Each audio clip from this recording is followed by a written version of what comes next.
home. As we near the end of the first month of 2021, coronavirus cases continue to surge across the country. Of the more than 41 million vaccination doses distributed in the U.S. so far, only just over half have been administered. And while the pace of the rollout appears to be speeding up across the nation, as a whole, state and local leaders remain seriously concerned about supplies, especially in those rural areas. Omar Villafranca is in Dallas with the latest on that. Little Coke. The nation's rocky vaccine rollout continues as demand dramatically outstrips supply. In some places, the first shipments are just starting to arrive, like at emergency hospital systems in rural Liberty County, Texas.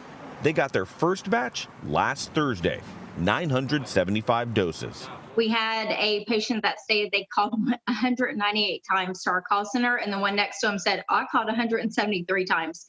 So they are desperate. They're reaching out. Chief Nursing Officer Cassie Kavanaugh says people are calling from all over Texas as shots run out across the state. But hospital COO Patty Foster says their own supply has been unpredictable. We were told by the state we would have our vaccine last Monday and Tuesday. We received a call from Pfizer on Wednesday that we would have it on Thursday. Emergency hospital systems isn't alone. Unpredictable allocations are causing delays and confusion across the country. That's according to Claire Hannon, Executive Director for the Association of Immunization Managers. That trickles down to us. We don't know when we're going to be able to schedule an appointment for our parents because they just don't know when those doses are going to come and how many they're going to get. And as hospitals race to administer doses, they're still treating COVID patients. But the vaccine is the light at the end of a long, dark tunnel for nurses like Kavanaugh. This may be the beginning, possibly, of the end. Sorry. This is a big deal to us. I've seen my nurses work 7 days a week, hours they've never put in before. To think that we would never be there and we are there is just, there's no words to describe it. At this mass vaccination site here in Dallas, people with appointments start lining up hours before they're even open. At emergency hospital systems in Liberty County, they plan on using all of their doses and administering about 240 vaccines a day. Their latest shipment of vaccines is supposed to arrive later on today, but they only found out they were getting that shipment yesterday. Anne-Marie? Omar, I can understand why the system seems so, for lack of a better term, sort of amateurish.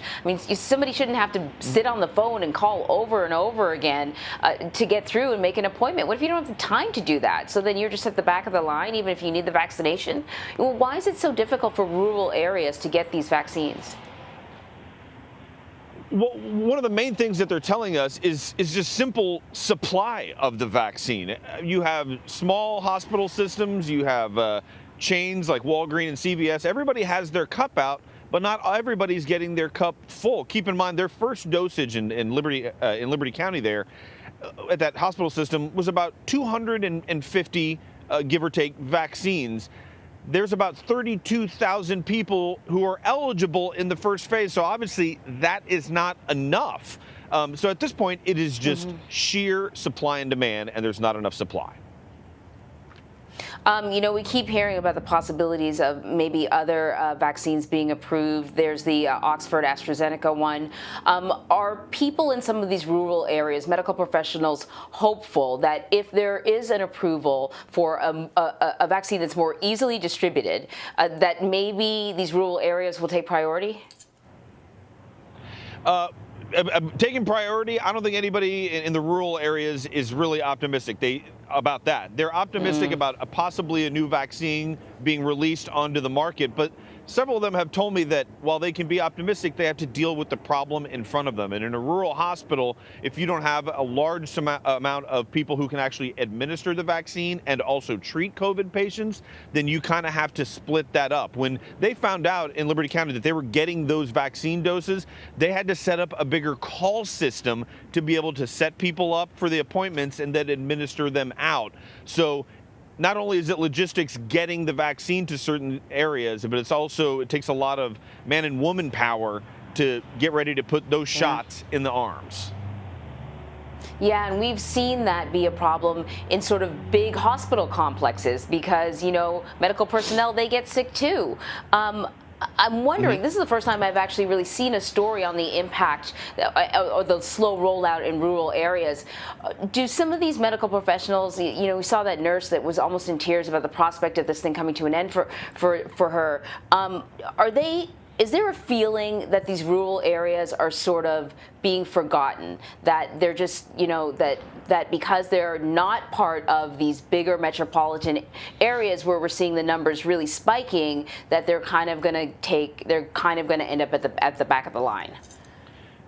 They feel like they will definitely be lagging behind because there's a lot of attention on mass vaccination sites like the one here in Dallas. And around the state of Texas, there's vaccination sites that are able to administer up to 1,500 doses a day. That's a lot. And they're serving a big area. But in those rural areas, they're not going to be able to serve that many a day, and they're not going to receive that many vaccines. So some of them do feel like they're kind of being left behind. They're leaning on their elected officials to remind them to, hey, send the doses over here. But at this point, they just want to make sure that the doses they do get, they get them into arms. And they'd rather not have any go to waste, use them all, and then start hitting up the pharmaceutical companies to say, keep giving it to us, keep giving it to us. Right. Omar, thank you so much for shining a little bit of a spotlight on an area that we really haven't talked a lot about. Thanks. All right. Thanks, Anne Marie.